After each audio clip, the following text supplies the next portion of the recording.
Hoje nós estamos recebendo Carlos de Souza. Ele é paulistano de São Caetano do Sul, é casado, pai de uma filha, que ele já me contou que ela é cantora e atriz, né? Já convidei também para vir aqui dar uma palhinha para nós.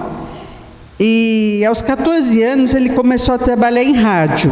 Atuou por mais de 20 anos, iniciando como office boy, operador de som, técnico de externa, sonoplasta, produtor e coordenador geral. Fez uma grande carreira no rádio, né? Passou pelas rádios Marconi, Cacique de São Caetano, Rádio Mulher, Bandeirantes, FM 97 e outras. Ele é filho de pais evangélicos presbiterianos, despertou interesse em estudar temas religiosos, frequentou diversas denominações evangélicas e há mais de 15 anos frequenta o Grupo Espírita João Ramalho de São Bernardo do Campo. É autor de mensagens em redes sociais, peça teatral e prepara para esse ano de 2020 o lançamento do seu primeiro livro de contos e poemas. Então vamos receber, para nossa alegria, Carlos de Souza.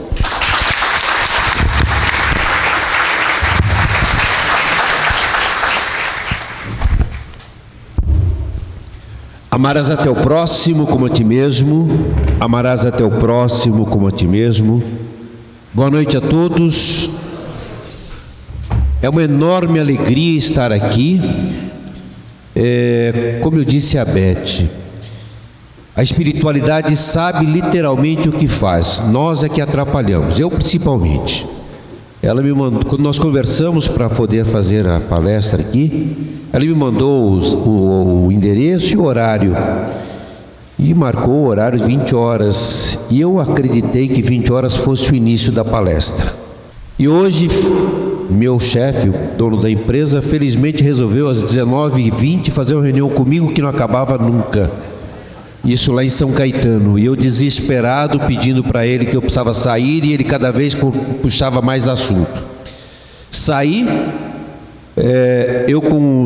mesmo com o Waze, com o GPS, eu sou terrível para me perder. E eu vim o tempo todo orando e pedindo para que pelo menos dessa vez eu ouvisse um pouco mais o GPS, não ficasse ele mandando entrar para a direita e eu entrando para a esquerda.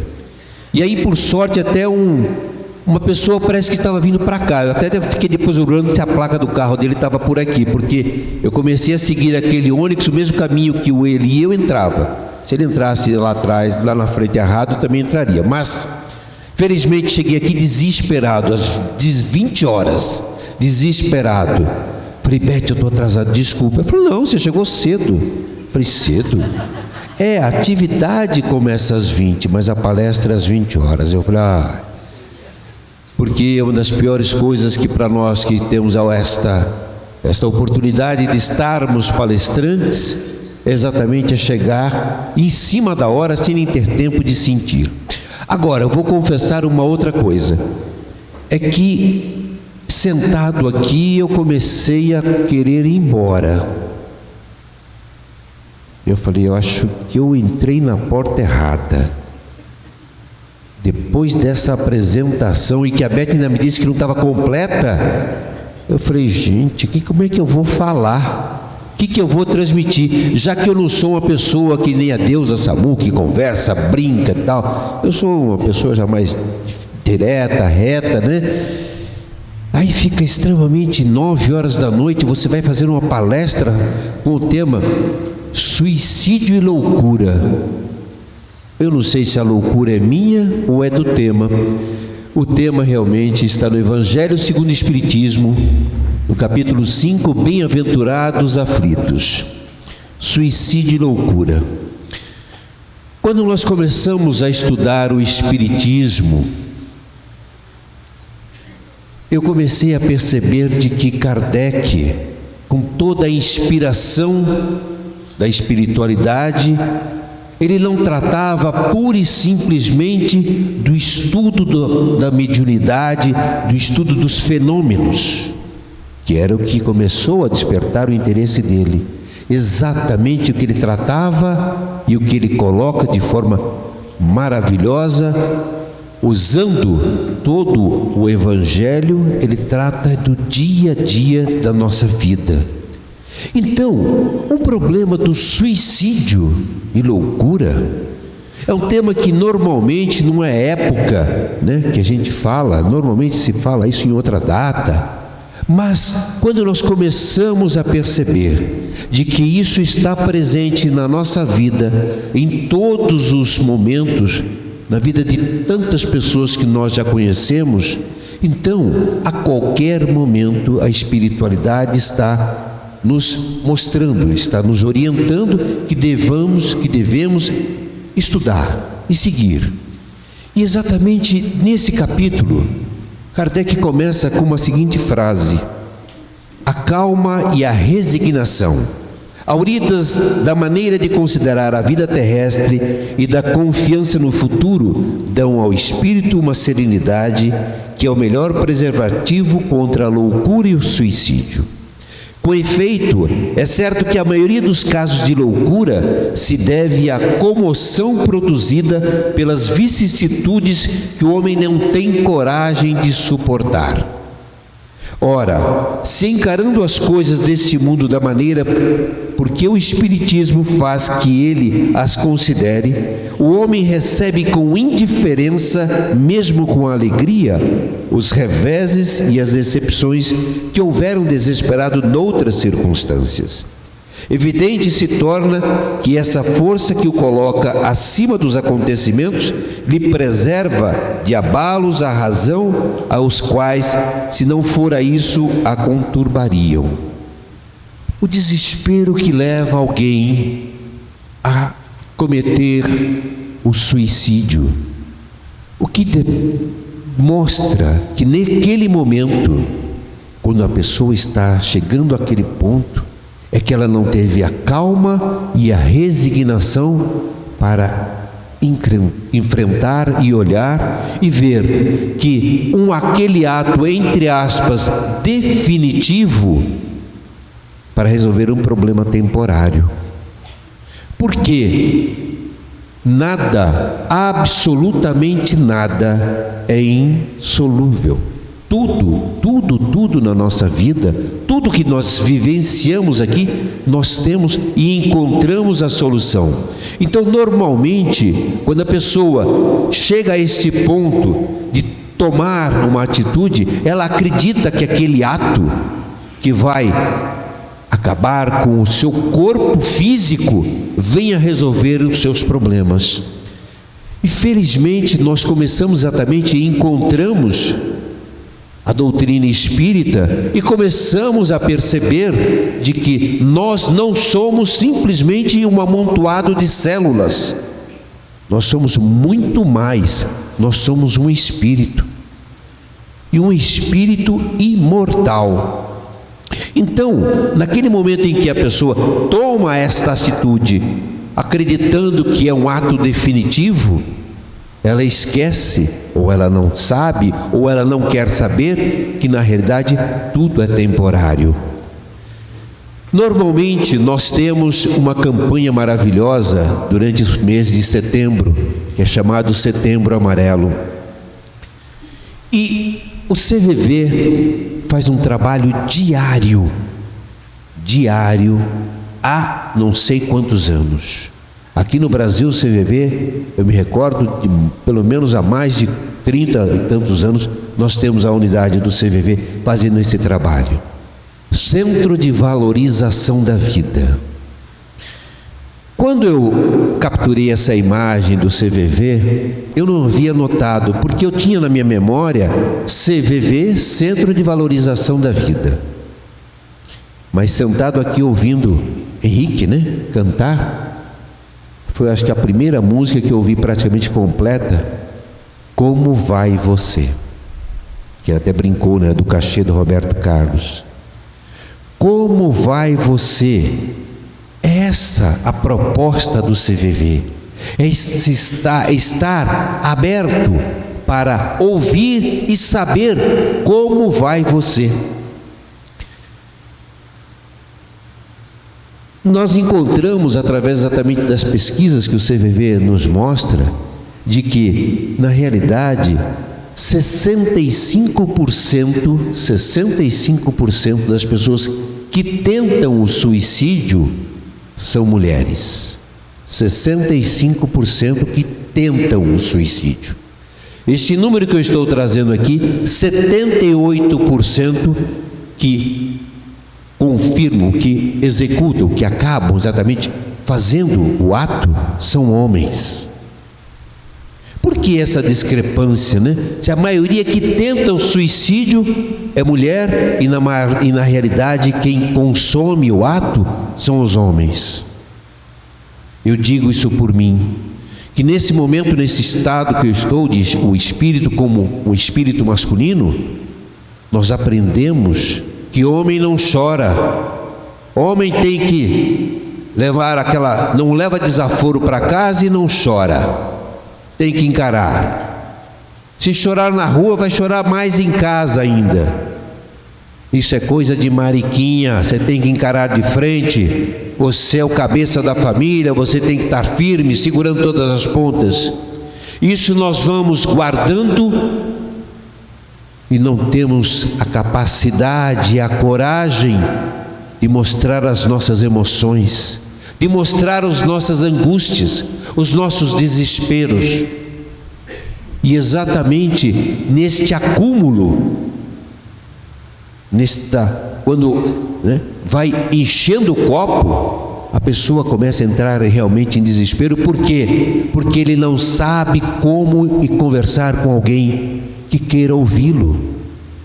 E aí ele acaba exatamente tendo aquele ato de mais violência, e nisso daí acaba acontecendo o fato dele conseguir consumir. Por quê? Porque nós precisamos realmente perceber que o fato de hoje estarmos no espírito com essa experiência masculina não pode jamais impedir ou matar os nossos sentimentos. O CVV recebe em média por ano 3 milhões de ligações, e 95% das pessoas que pedem ajuda não cometem o suicídio. Eu vi exatamente uma entrevista do presidente do CVV e ele fez um comentário que me chamou muito a atenção. Tem pessoas que ligam por 188 e simplesmente ficam mais de meia hora só respirando, nem chorando, naquela angústia, naquele desespero, ela só fica respirando. E o atendente que está lá do outro lado da linha, ele já está treinado e ele fica ouvindo e sem dizer nada, deixando a pessoa desabafar. O máximo que ele diz, enquanto a pessoa não se coloca: estamos juntos. Estamos juntos para o que der e vier. Que é o caso que acontece dentro de uma casa espírita. Nós aqui estamos juntos, então temos que unir as nossas forças para exatamente nesses momentos em que precisamos desabafar, a gente possa encontrar alguém que venha nos ouvir. Nós me colocamos muito na sala do passe, no atendimento fraterno, ali nós colocamos e falamos, e as pessoas estão nos ouvindo. E é isso que a espiritualidade faz. Ela nos permite, nos abre essa porta para que a gente possa vir até aqui, exatamente para saber que nós estamos juntos. Então, a dificuldade em demonstrar os sentimentos acaba explodindo em doença ou implodindo em suicídio.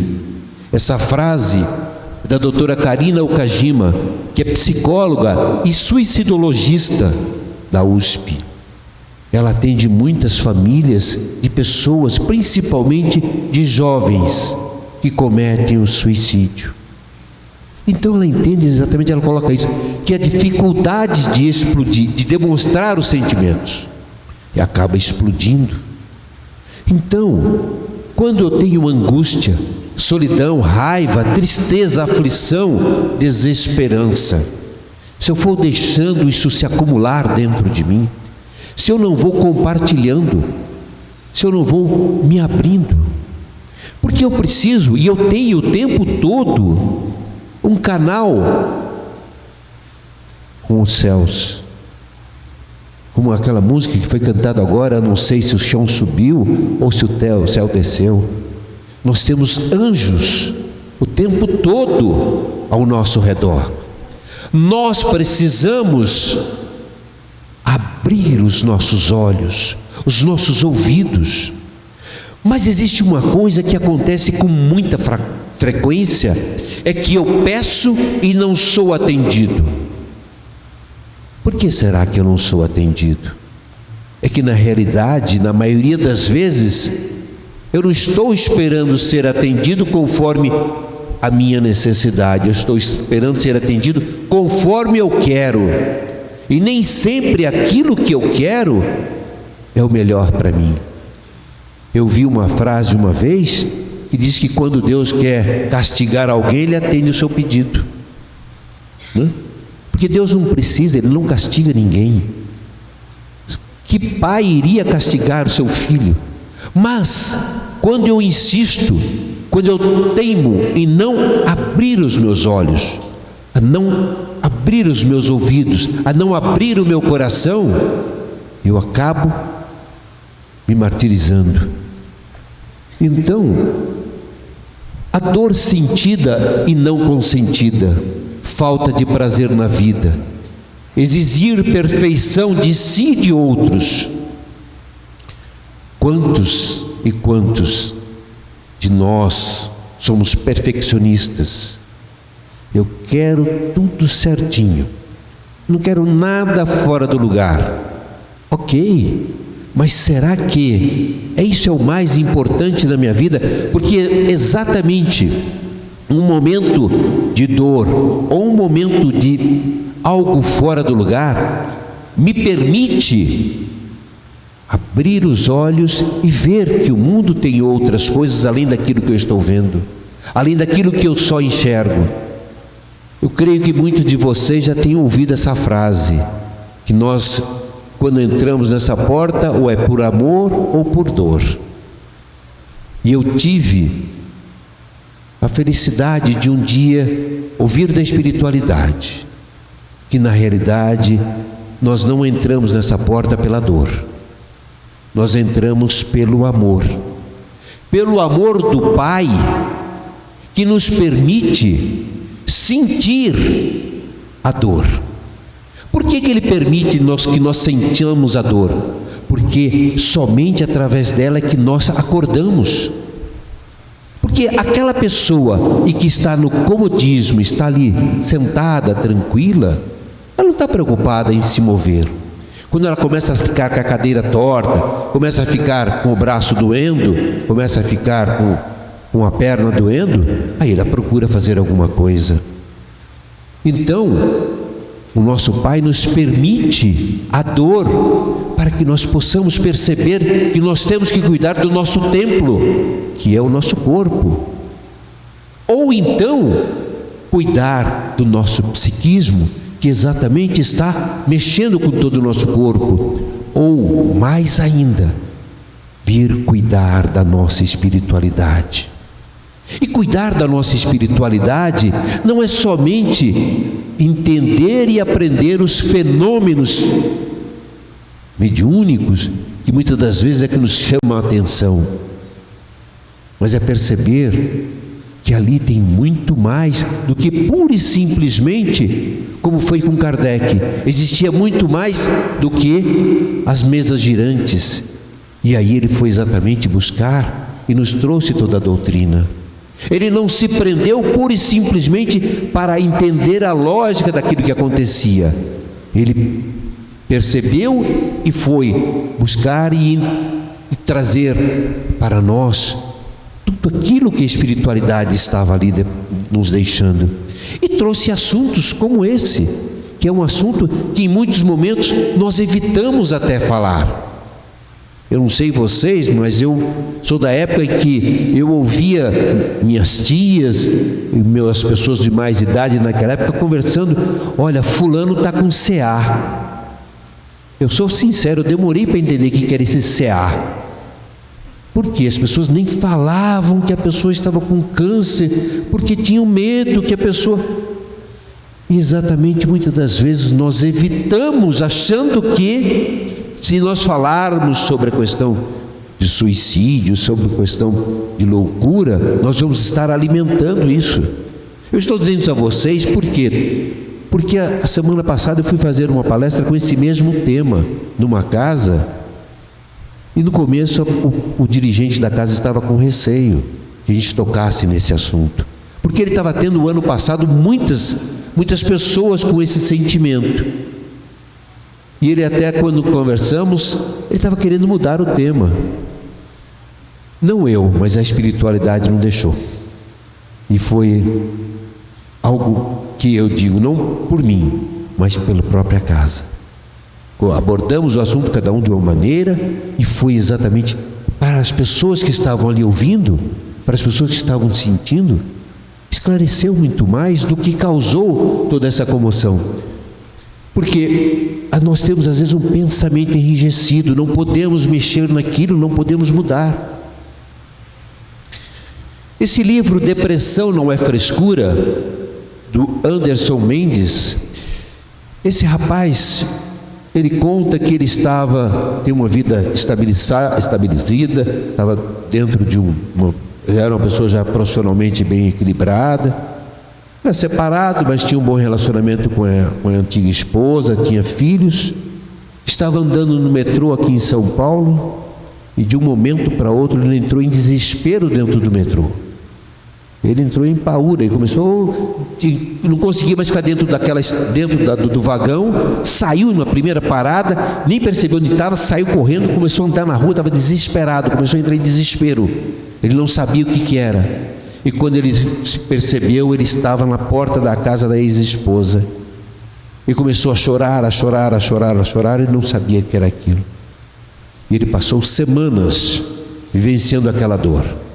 Foi meses, e com aquela angústia, com aquele desespero, e ele foi procurar ajuda. E foi descobrir que ele tinha depressão. E ele não sabia que ele tinha depressão, não imaginava. E ele foi buscar uma série de ajudas, inclusive espiritual, e se tratou. Por isso ele escreveu esse livro.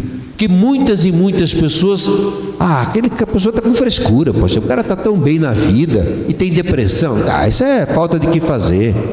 Tem mais aqui, sabe? Poxa vida, tem mais falta de trabalho, é falta disso, daquilo. E às vezes a gente não repara, não percebe, não dá oportunidade para que o outro nos mostre. E muitas das vezes nós falamos, é falta de Deus, a pessoa não tem Deus. Se nós fizermos aqui um exercíciozinho, a palavra trauma, ela é derivada da palavra ferida. Ferida, se nós tirarmos o R e invertermos, nós vamos encontrar ida da fé.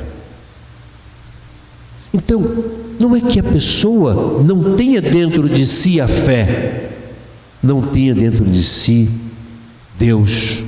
Como disse aquela canção aqui, né? Que ninguém explica Deus, mas Ele está dentro de todos nós. Mas se eu permito, a minha fé se vai. E muitas das vezes, eu preciso somente ter alguém do meu lado para ouvir que eu estou ferido, porque a ferida na alma, a ferida no seu coração, a ferida interior é algo que só eu sei onde está. Então eu preciso exatamente encontrar, e é o que eu estava dizendo agora há pouco com a Beth, uma casa como essa não é o físico que é o mais valioso, que tem exatamente um trabalho além de toda espiritual, tem um trabalho material, da creche, tudo isso, mas é principalmente a vibração que aqui é transmitida.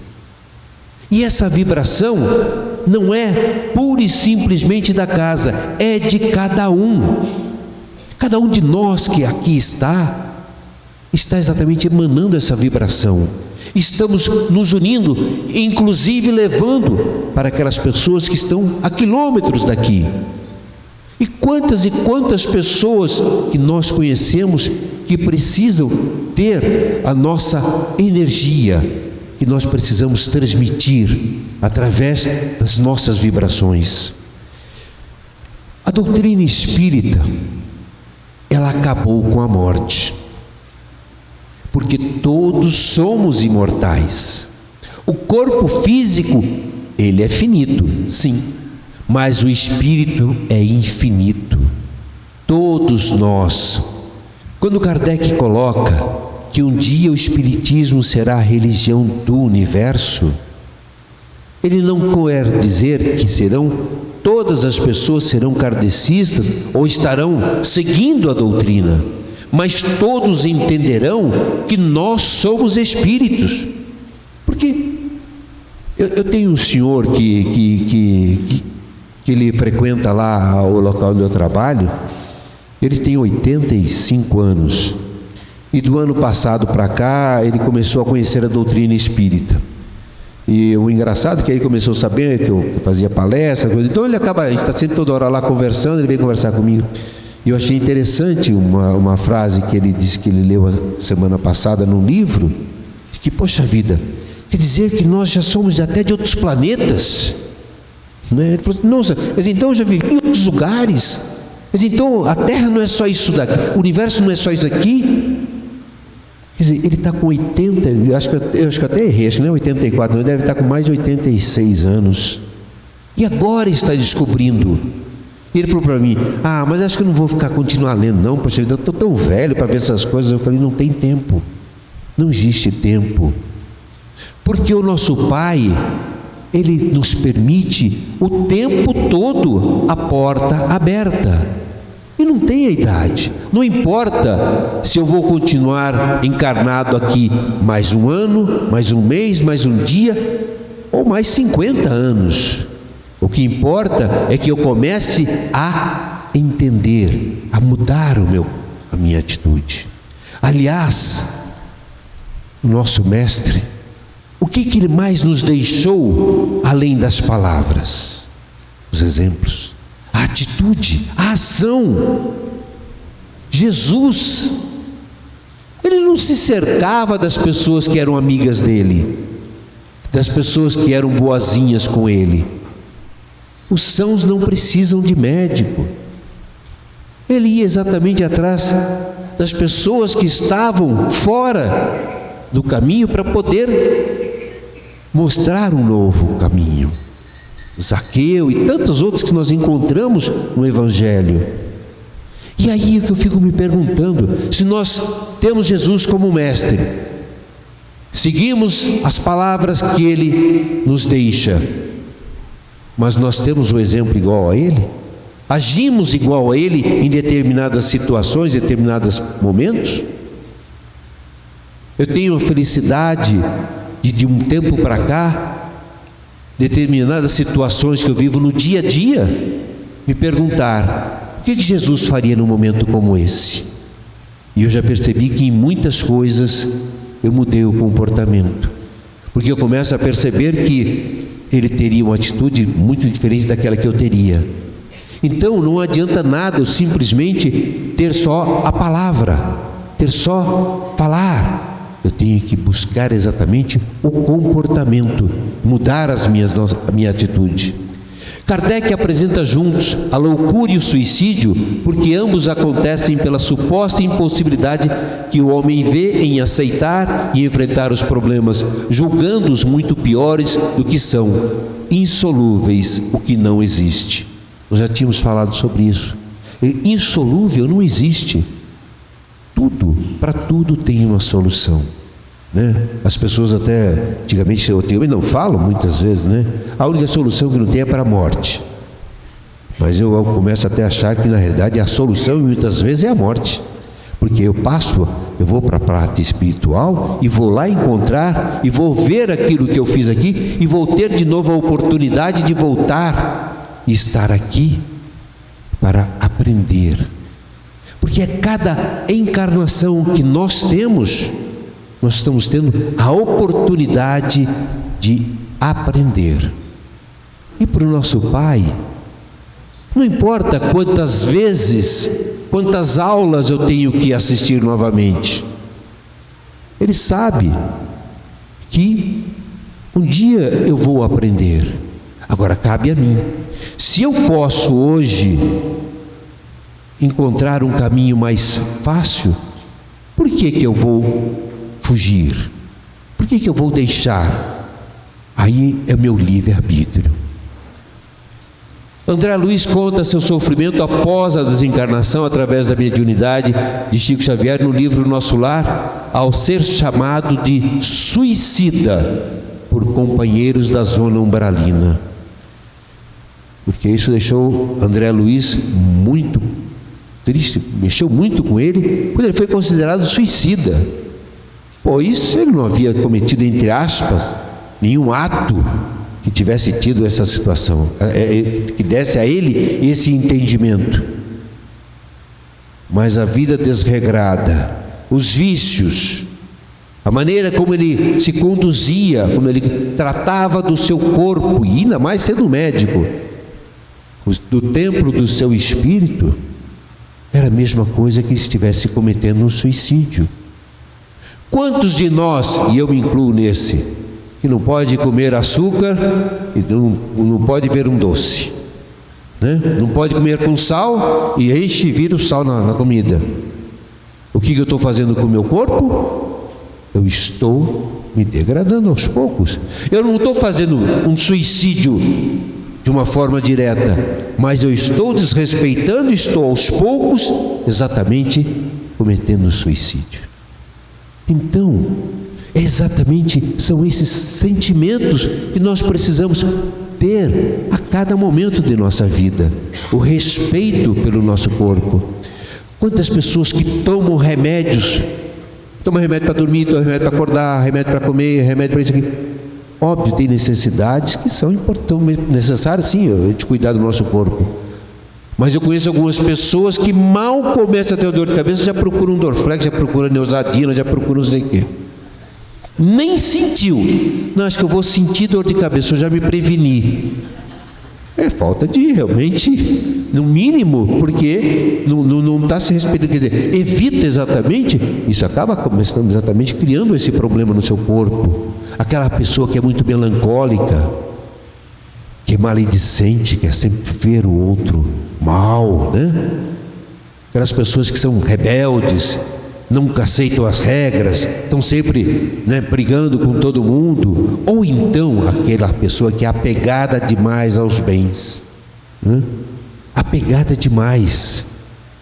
Eu tive uma pessoa que eu conheci, que trabalhei com ela, que um dia me entristeceu muito de ouvir daquele empresário uma frase: se ele um dia, a empresa dele falisse, ele cometeria o suicídio.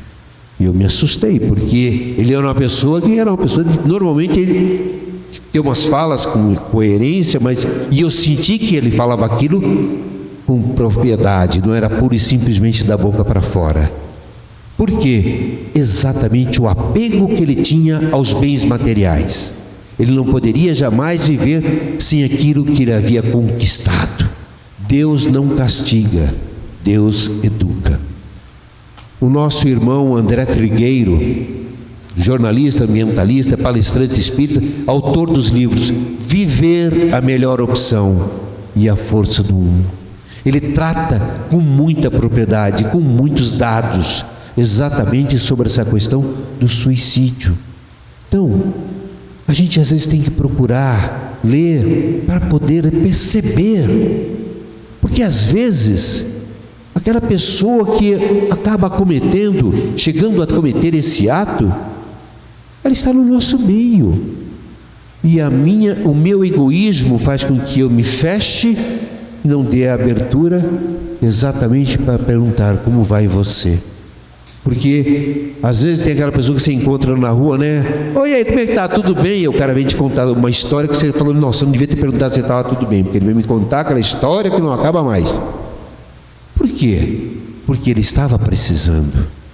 Agora, cabe a você ter exatamente a paciência e a sapiência de ouvir, parar, saber até onde vai o assunto. E saber, e às vezes o grande conselho que nós damos para alguém não é falando, é simplesmente ouvindo. Porque muitas das vezes a pessoa que está angustiada, ela está falando e está respondendo para ela mesma. E às vezes quando tem uma outra pessoa, tem um interlocutor, ele está ouvindo, faz com que ele também ouça aquilo que está falando. Chico Xavier certa vez recebeu um casal cujo filho de 11 anos já tinha perdido, por uma doença degenerativa, as 2 pernas e estavam desesperados porque os médicos, para manter a vida do menino, disseram a eles: nós vamos ter também de tirar os braços dele. Ele será apenas um tronco em cima de uma cama. Os pais ficaram desesperados e foram até Chico Xavier. Passam os 3 no próprio Chico e Emmanuel diz: diga aos pais que autorizem que os braços também sejam retirados. O menino vai viver só mais alguns meses, mas isso é necessário. O casal morava com o menino numa fazenda. De vez em quando se assentavam, e Emmanuel contou que o menino só com os braços saía do quarto e ia atravessando o quintal, apoiado nos braços para chegar ao riacho que corria no fundo para jogar-se. E Emmanuel disse: ele se suicidou nas 10 últimas encarnações. Nessa, ele não pode fazer isso de novo. E assim foi feito. Os pais acreditaram na orientação, os médicos retiraram os braços. Ele viveu apenas alguns meses e morreu na sua cama. Segundo Emmanuel, pela primeira vez em mais de 1000 anos, sem sair da vida através do suicídio. Pela primeira vez na vida, em mais de 1000 anos, saiu sem ser através do suicídio. Então, em muitos momentos que nós achamos que aquilo é a pior coisa que está acontecendo com a pessoa, exatamente é o melhor. É aquilo que eu estava dizendo a vocês. Deus nos permite a dor para que nós possamos com ela aprender e crescer e não sofrer. Porque nós achamos que a dor é para o sofrimento, e ela não é para o sofrimento, é para o aprendizado, é para o nosso crescimento, que nós só crescemos em muitos momentos quando passamos pelo desafio da dificuldade. O desafio, ele nos impulsiona, desde que eu queira e acredite, não somente nos céus, mas acredite em mim.